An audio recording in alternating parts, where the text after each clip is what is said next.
अस्सलामु अलैकुम वरहमतुल्लाहि वबरकातुहू।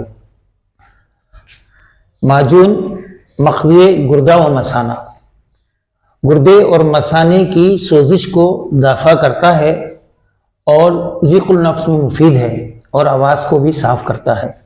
मगज़ बिनोला 100 ग्राम, करमफल 25 ग्राम, अल्डगन 25 ग्राम, तुख्म हालून 10 ग्राम, मस्तगी रूमी 20 ग्राम, जंजबील 50 ग्राम, कुस्त शीरीन 20 ग्राम, दारचीनी 25 ग्राम, चिलगोज़ा 25 ग्राम, शिकाकल मिस्री 50 ग्राम, तुख्म कता 20 ग्राम और शहद खालिस तकरीबन 1.5 किलो।